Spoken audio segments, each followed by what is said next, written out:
Audio Jungle.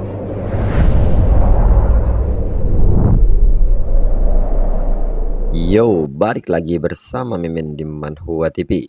Kali ini kita akan lanjutkan pembahasan dari cerita Martial Evolution Star by Awakening the King of Monster. Mimin infokan kembali bagi teman-teman yang ingin menonton video terbaru lebih cepat, silahkan bergabung menjadi member di channel ini agar Mimin tambah semangat untuk update cerita terbarunya lebih cepat. Tanpa berlama-lama, yuk kita masuk ke ceritanya.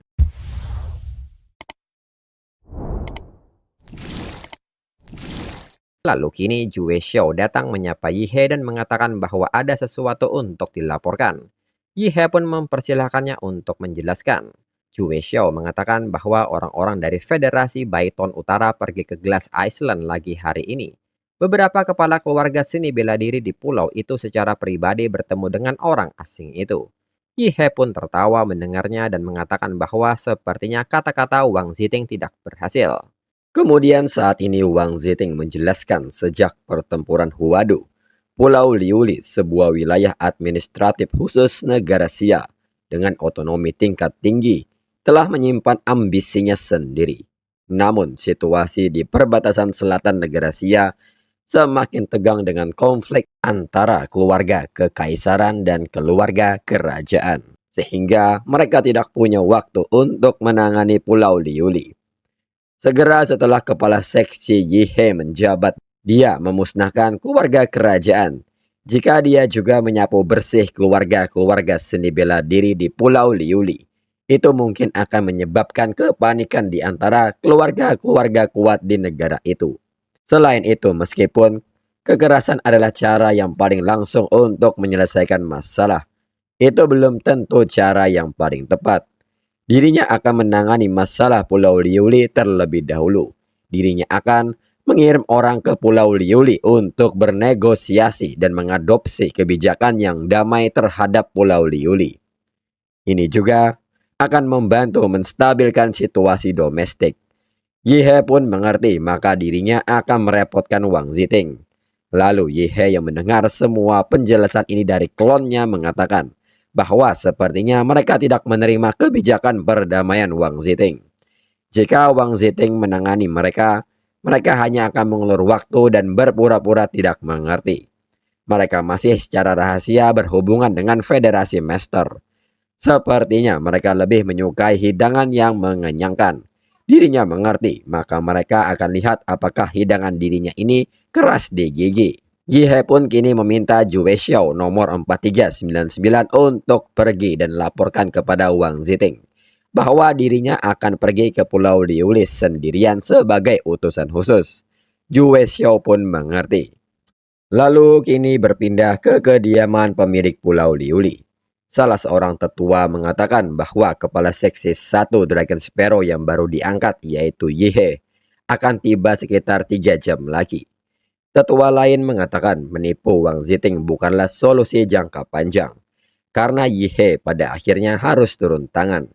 Tapi siapa sangka Yihe memiliki kesabaran yang begitu buruk. Utusan dari Federasi Baiton Utara baru saja tiba ketika Yihe datang ke Pulau Liuli untuk menangkap orang-orang. Tetua keluarga Li mengatakan bahwa saat ini leluhur mereka masih mengadakan pertemuan rahasia dengan utusan khusus dari Baiton Utara. Tetua kepala Chai pun bertanya, bukankah para leluhur sudah selesai membahas ini? Mengapa tetua keluarga Li tidak membiarkan para tamu pergi dulu? Tetua keluarga Ke bertanya mengapa tetua keluarga Chai begitu terburu-buru. Yihe datang sebagai utusan khusus dan tidak memiliki bukti langsung tentang kerjasama mereka dengan Federasi Baiton Utara. Apa yang bisa Yihe lakukan kepada mereka? Tetua keluarga Chai pun menyebut tetua keluarga Ke bodoh. Yihe adalah pria kejam yang telah membongkar seluruh keluarga kerajaan. Jika Yihe berani membongkar keluarga kerajaan, mengapa Yihe peduli dengan aturan menjadi utusan khusus? Begitu dia menguasai sesuatu, tidak ada yang bisa lolos. Tetua keluarga Li pun nampak kesal dan menyebut Yihe datang terlalu cepat. Dia mungkin sudah berada di pesawat ketiga Xia Guo. Tetua keluarga Chai mengatakan bahwa mereka tidak punya waktu sehari untuk bersiap. Sekalipun mereka sepenuhnya menyerah kepada Federasi Baiton Utara, mereka tidak akan mendapatkan dukungan dari Federasi Baiton Utara. Namun di saat mereka terus berbicara, tetua keluarga Ke meminta para tetua untuk menunggu dan seketika melemparkan sebuah serangan ke arah pintu depan serta bertanya, "Siapakah orang ini?" Sangat berani menerobos masuk ke tempat penting pertemuan tiga keluarga ini. Namun serangan ini nyatanya tidak berdampak apa-apa. Orang ini pun meminta tetua keluarga Ke untuk sebaiknya memperhatikan dirinya baik-baik dan lihat siapa dirinya. Tetua keluarga Ke pun nampak kaget saat melihatnya dengan jelas. Ini adalah kakak tertua. Bagaimana bisa kakak tertua bisa menjadi begitu muda?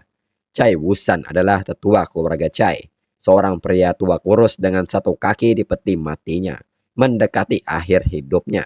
Cai Wusan pun mengatakan bahwa mereka bertemu 3 jam yang lalu. Tetua keluarga Ke bertanya mengapa pihak lain berubah total setelah hanya sekali bertemu dengan utusan Federasi Baiton Utara. Cai Wusan meminta semuanya untuk menyiapkan jamuan makan untuk Yihe, kepala seksi baru bagian pertama negara Xia. Para tamu dari Baiton Utara sudah siap. Kemudian saat ini di pesawat, Sultana mengatakan kepada Yihe, keluarga Cai di Pulau Liuli bilang bahwa mereka mengadakan perjamuan makan untuk menyambut kedatangan Yihe. Yihe pun menanggapi hal ini dan bertanya apakah ini jebakan. Jika demikian, dirinya tidak perlu turun di bandara. Dirinya bisa langsung terbang ke keluarga Cai. Sultana pun kaget soal terbang ini, apakah di sana punya bandara. Yihe tanpa banyak bicara, segera melompat dari pesawat dan terbang melesat menuju kediaman keluarga Cai. Lalu saat ini di perjamuan makan di kediaman keluarga Cai, orang-orang yang hadir pun mengatakan bahwa mereka hampir tidak percaya itu benar-benar Cai Wusan. Kulitnya yang merona dan energi bela dirinya yang bersemangat bahkan lebih baik daripada saat dia berada di puncak kekuatannya. Sudah 15 tahun sejak terakhir kali dirinya melihatnya. Saat itu Cai Wusan adalah monster tua dengan satu kaki di liang kubur. Apakah dia sekarang telah menjalani kehidupan kedua? Dan yang di sana adalah tetua keluarga Ke dan keluarga Li. Orang-orang ini pun bertanya-tanya mengapa mereka semua terlihat jauh lebih muda. Vitalitas dan energi bela diri mereka telah kembali ke puncaknya. Orang-orang ini pun menduga mungkinkah ini terkait dengan Federasi Baiton Utara. Federasi Baiton Utara adalah penerima manfaat terbesar dari disintegrasi Prometheus. Sejumlah besar hasil penelitian Prometheus dan para peneliti senior diam-diam direkrut oleh Baiton Utara. Mungkin Baiton Utara telah mengembangkan obat yang dapat mengembalikan para praktisi bela diri ke kondisi puncaknya. Lalu Cai Wusan menyapa para tamu yang datang. Mereka yang diundang ke jamuan makan ini adalah tokoh politik dari Pulau Liuli atau para taipan bisnis. Dirinya yakin mereka semua telah menyaksikan perubahan dalam dirinya dan tetua keluarga Ke dan Li. Di masa lalu Pulau Liuli mereka kecil dan berpenduduk sedikit dan mereka menderita penghinaan tanpa henti. Sekarang keadaannya berbeda. Mereka telah memperoleh kekuatan untuk membalikan penuaan dan bahkan melampaui kekuatan puncak mereka. Sebentar lagi, kepala seksi yang baru dipromosikan dari Dragon Sparrow negara Xia akan tiba di perjamuan mereka. Mereka akan tunjukkan padanya apa yang sebenarnya terjadi. Mereka, keluarga bangsawan Pulau Liuli, bukanlah boneka yang bisa dimanipulasi. Lalu Yihe yang mendarat di perjamuan ini seketika menanggapi Cai Wusan dan bertanya, Cai Wusan ingin menunjukkan ini kepada siapa? Yihe pun juga bertanya apa yang Cai Wusan bicarakan. Cai Wusan tertawa begitu bahagia. Cai Wusan pun bertanya kepada tetua yang lain bagaimana Yihe bisa sampai di sini. Dia sangat cepat, dirinya bahkan tidak bisa melihat gerakannya. Dan dirinya bahkan tidak bisa merasakan energi bela diri Yihe. Lalu orang lain pun kini mulai berbisik apakah dia adalah Yihe, kepala seksi pertama Dragon Sparrow negara Xia yang baru diangkat. Dia menjadi berita utama beberapa hari terakhir ini. Tapi masalahnya adalah bukankah seharusnya Yihe baru saja turun dari pesawat? Mengapa dia ada di sini? Salah seorang dari mereka mengatakan bahwa dirinya tadi berencana menghubungi Caizu dan Federasi Baiton Utara. Namun sebelum kata-kata ini berlanjut, salah seorang memperingatkannya untuk memelankan suaranya Jangan sampai Yihe mendengarnya. Lalu Chai Wen-san yang bertanya pun kini mendekat dan menyebut kedatangan kepala seksi Yihe sungguh tidak terduga. Ini kesalahan mereka di Pulau Liuli tidak mengirim mobil untuk menjemput Yihe. Mendengar hal ini, Yihe segera memegang pundak Chai Wen-san dan meminta Chai Wen-san untuk tidak menggunakan Pulau Liuli. Pulau Liuli milik negara Xia. Jika Chai Wen-san mengatakan itu, dirinya mungkin salah paham. Untungnya dirinya tahu bahwa Chai Wen-san tidak memiliki pikiran berbahaya seperti itu. Yihe pun bertanya dengan sorot mata yang tajam apakah yang dirinya katakan ini benar. Chai Wen-san seketika gemetar dan mengatakan bahwa itu sudah jelas. Yihe melihat segala sesuatunya dengan jelas. Chai Wen-san pun bertanya-tanya dalam pikirannya apakah ini perasaan tertekan seorang Grandmaster. Meskipun kekuatan dirinya berada di puncaknya, dirinya tidak mungkin bisa kembali ke puncak seorang Grandmaster. Dirinya bahkan tidak memiliki sedikit pun pikiran untuk melawan Yihe. Apakah pemuda ini benar-benar baru berusia 20 tahun? Bahkan jika dia berlatih sejak dalam kandungan, tidak mungkin seheboh ini. Untungnya, mereka tidak perlu menghadapi monster ini secara langsung. Mereka hanya perlu mengulur waktu. Selama orang dari Federasi Baiton Utara dan ahli Pulau Timur kecil yang mereka undang dapat berhasil melaksanakan rencana tersebut, bahkan seorang ahli Grandmaster pun akan mengalami kekalahan telak. Lalu Yihe pun bertanya apakah Chai Wen-san mengadakan jamuan makan untuk dirinya. Mengapa Chai Wen-san begitu sopan? Dirinya hanya datang ke Pulau Liuli untuk bertemu dan mengenal mereka semua. Tidak perlu acara semewah ini. Chai Wen-san pun mengatakan bahwa mereka tidak boleh mengabaikan orang-orang yang berasal dari negara Xia, terutama yang berasal dari Long Kue. Mendengar hal ini, Yihe segera mengambil sikap santai dan mengatakan karena Chai Wen-san sudah mengatakannya, maka siapkan makanannya. Lalu saat makanan sudah siap, Chai Wen-san mempersilahkan Yihe untuk mencicipinya. Ini adalah ikan naga yang baru saja ditangkap, makanan khas Pulau Liuli. Mantan kepala seksi Dragon Sparrow negara Xia, Azure Dragon, sangat memuji hidangan ini setelah tiba di Pulau Liuli. Yihe pun mengerti maka dirinya tidak akan bersikap sopan. Chai Wen-san pun membenarkan hal itu. Yihe tidak perlu terlalu sopan. Lalu saat memakannya, Yihe pun bertanya apakah Chai Wen-san merasa kasihan pada ikan ini. Chai Wen-san pun tidak membenarkan hal itu. Dirinya tidak keberatan asalkan Yihe menikmati makanannya. Yihe pun kini bertanya mengapa mereka semua tidak makan malah menatap dirinya. Sebagai tuan rumah, apakah mereka mengharapkan dirinya untuk menawarkan makanan kepada mereka? Chai Wen-san pun mengerti dan segera mengajak yang lain untuk makan. Lalu Yihe pun mengatakan bahwa dirinya berencana mendirikan cabang Dragon Sparrow negara Xia di Pulau Liuli untuk membantu meringankan tekanan pemerintahan Pulau Liuli. Dengan ini bagaimana menurut mereka semua? Chai Wen-san seketika kaget dan mengatakan bahwa ini sama sekali tidak dapat diterima. Otonomi Pulau Liuli adalah aturan yang ditetapkan oleh leluhur mereka. Yihe pun seketika bertanya soal leluhur ini.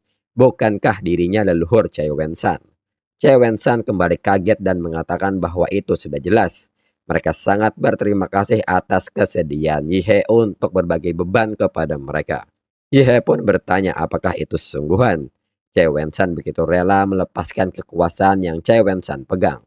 Chai Wen-san yang menghela napasnya mengatakan bahwa mereka semua hanya melakukan pekerjaan mereka untuk negara Xia. Tidak ada yang namanya kekuasaan atau tidak. Yihe pun mengerti serta mengatakan bahwa mereka bisa bunuh diri. Chai Wen-san pun seketika kaget dan bertanya apa maksud kata-kata Yihe. Yihe pun kembali menekankan bahwa mereka harus bunuh diri.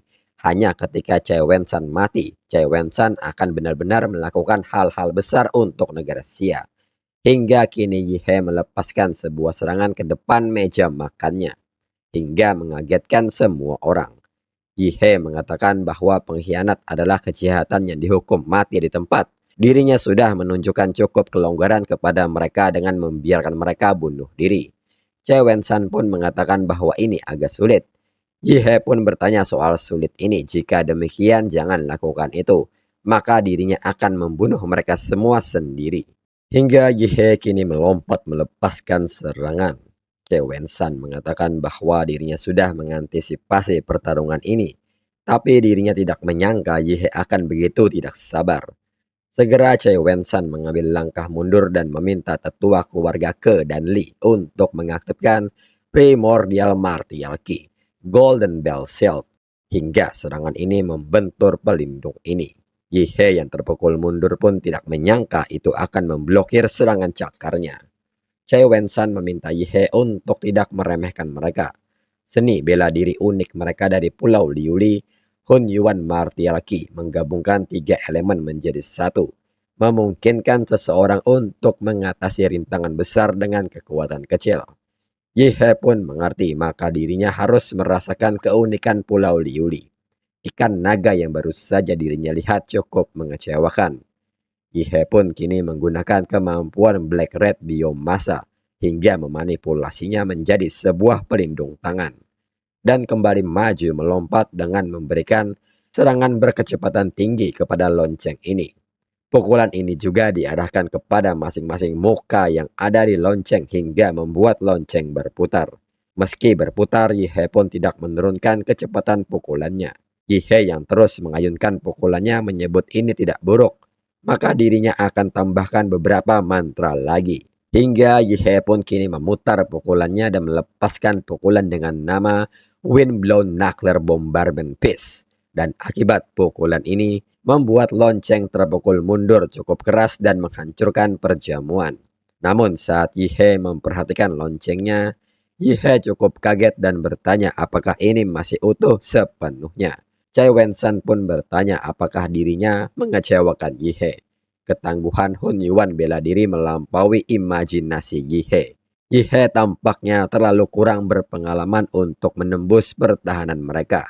Yihe pun menanggapi ini dengan santai, serta membenarkan hal itu. Itu membuat kepalanya pusing. Dirinya memang meremehkan mereka, tapi itu tidak apa-apa. Dirinya akan menggunakan kemampuan ini cepat atau lambat. Mereka akan lihat apakah tombak Raja Hitam lebih tajam atau perisai Hun Yuan Martiaki Pulau Liuli mereka yang lebih kuat. Melihat hal ini, tetua lain pun mengatakan kepada Choi Wen-san bahwa aura Yihe telah meningkat dan itu sangat aneh. Choi Wen-san pun meminta mereka untuk tidak meremehkan musuh. Perkuat martial spirit mereka dan persiapkan diri untuk bertahan. Mereka pun mengerti. Dan kini wujud Yihe pun mulai terbentuk. Choi Wen-san yang memperhatikan ini pun bertanya benda apakah itu. Hingga kini bentuk Yihe telah sempurna. Yihe pun menekankan bahwa Human Cannon siap untuk menembak. Choi Wen-san yang mendengar hal ini bertanya apakah Yihe ingin menggunakan bom granat. Ini tidak masuk akal. Hingga kini Yihe mulai mengisi daya dengan menyalakan Black King Armor Piercing Round. Saat api padam, ledakan pun dilepaskan. Hingga Human Cannon benar-benar berbentuk seperti Yihe yang meluncur deras ke target. Dan saat benturan terjadi, pelindung lonceng seketika hancur hingga merobek tubuh lonceng menjadi potongan-potongan kecil. Dan tembakan ini pun terus melaju hingga keluar dari Pulau Liuli. Orang-orang yang menyaksikan ini pun nampak kaget dengan hasil ini. Kemudian kini tak berselang lama, sekelompok orang pun datang dan bertanya apakah Yihe melarikan diri. Salah seorang dari mereka mengatakan, menggunakan manusia sebagai peluru meriam untuk melarikan diri dengan cepat itu sesuatu yang tidak dirinya duga. Orang lain pun bertanya apakah Yihe menemukan mereka selama ini dan menggunakan kesempatan ini untuk melarikan diri. Lyons merupakan utusan Federasi Washington Utara mengatakan bahwa terlepas dari yang mana, sayangnya kesempatannya begitu indah disia-siakan. Lalu utusan khusus Kotojima yang bernama Shinichi Miyaichi menyebut ini bodoh. Ketiga orang tua ini yang mereka lakukan hanyalah membual. Jika mereka menunda lebih lama lagi, rencana mereka bisa saja terlaksana. Namun di saat itu tanpa mereka semua sadari, Yihe berada di belakang mereka dan mengatakan, orang dari Little East Island dan Whiten Utara, mereka hanya memiliki 5 Grandmaster. Dan mereka pikir bisa menyeret orang-orang dari Glass Island ke dalam pemberontakan. Ini sungguh menggelikan. Lyons pun kaget saat tahu Yihe ada di belakang. Anggota lain pun mengatakan bahwa Yihe tidak kabur, dia kembali. Untung Yihe kembali, dengan ini kesempatan mereka telah tiba. Sebagian orang pun kini bertanya, bukankah laporan intelijen mengatakan bahwa kemampuan garis keturunan Yihe adalah melepaskan semacam energi biru yang kuat, bentuk manusia naga macam apakah ini?